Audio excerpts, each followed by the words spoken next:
Minkowski spacetime, geometry of special relativity. Remember after first module you had to sort physical quantities as absolute and relative, and you might have come up with these answers.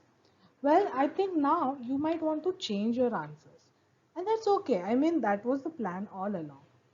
So now we know space interval, that is distance, is relative, as well as time interval is also relative. But there is one quantity apart from speed of light, of course, which is absolute, and this quantity is called as space-time interval. Not just space, not just time, but space-time interval. It is defined as x square minus c square t square or c square t square minus x square. You can check its invariance under Lorentz transformations on your own. But this feature, this quantity will be very useful to us to geometrically observe the relativistic effects. Interdependence of space and time, as suggested by Lorentz transformations, indicate that we must focus on space-time trajectory of an object instead of only space trajectory. This path that object follows in space-time is called as world line of that object, and the space-time plane on which it is drawn is called as Minkowski's world. Ideally, Minkowski's world is four-dimensional, comprising of three space and one time dimension. But as we all know, it is quite difficult to draw 3D diagrams on a 2D paper, so drawing 4D shape is beyond imagination. So here is what we are going to do. We will restrict ourselves to only one space dimension, which is x direction, along which there is relative motion between two frames. We will take horizontal axis as space axis and vertical axis as time axis. As for scale, I have taken 1 unit as 1 second on time axis, but for horizontal space axis, I am taking 1 unit as 3 into 10 raised to 8 meters, which is approximate distance that light travels in 1 second. The reason for this is we will consider objects moving with speeds comparable to speed of light, and thus they will be traveling larger distances in smaller times. Let's first consider a stationary object at origin. How will its space-time trajectory look? As time passes, it is not going to move at all.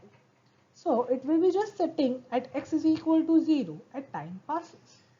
So its world line will be along vertical time axis. Now consider an object moving uniformly with speed 0.2c, which means in 1 second it approximately covers zero point 0.2 into 3 into 10 to 8, that is zero point 0.6 into 10 to 8 meters. Similarly, in 2 seconds it will cover 1.2 into 10 to 8 meters, and after 3 seconds it will be at 1.8 into 10 to 8 meters. So the world line of this object will be a straight line inclined at certain angle. Now let's increase the speed of this object. Let us assume that it is moving uniformly, of course, with speed 0.8c. Then in 1 second it will cover 0.8 into 3 into 10 to 8, which is 2.4 into 10 to 8 meters. In 2 seconds it will cover 4.8 into 10 to 8 meters, and at 3 seconds it will be at 7.2 into 10 to 8 meters. Now if we join all these points, we will get the world line of this object, which again is a straight line but with less slope and higher angle made with time axis. What will happen if we reach the speed limit? How the world line will look for light itself?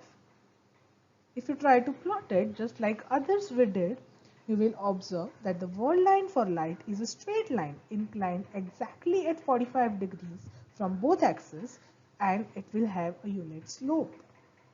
So, to summarize all the cases we discussed, as the uniform speed of an object increases, its world line gets more tilted towards space axis until the object finally reaches to the speed of light, where its world line is a straight line with unit slope. There is one more interesting thing about this. If you start measuring the angles that these lines make with time axis, they come out to be equal to tan inverse of V by C. v being the speed of the object. So that the exact relation between speed of an object and the inclination of its world line with time axis. Observe that these facts are not going to change if I multiply time axis with speed of light.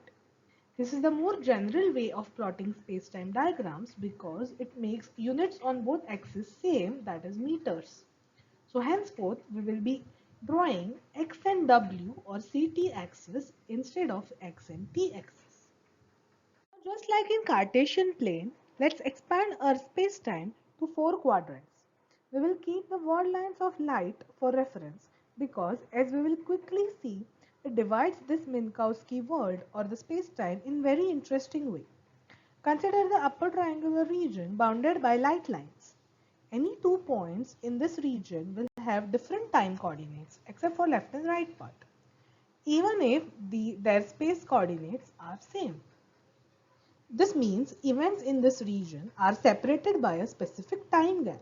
There is definite time order between any two events here, and all these events occur after t equal to 0, that is origin. Thus, we call this region absolute future.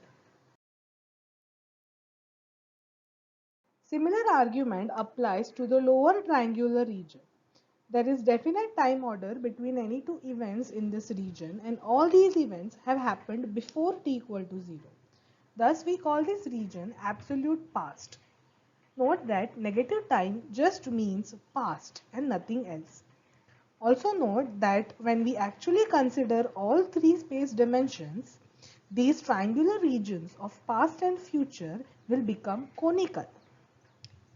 Now, this left us with the remaining region in space-time, which you must have guessed is present. So, that in present, there is definite space separation between any two event points, which seems quite logical. In the next video, we will see how to calibrate this space-time and then how relativistic effects look on these space-time planes.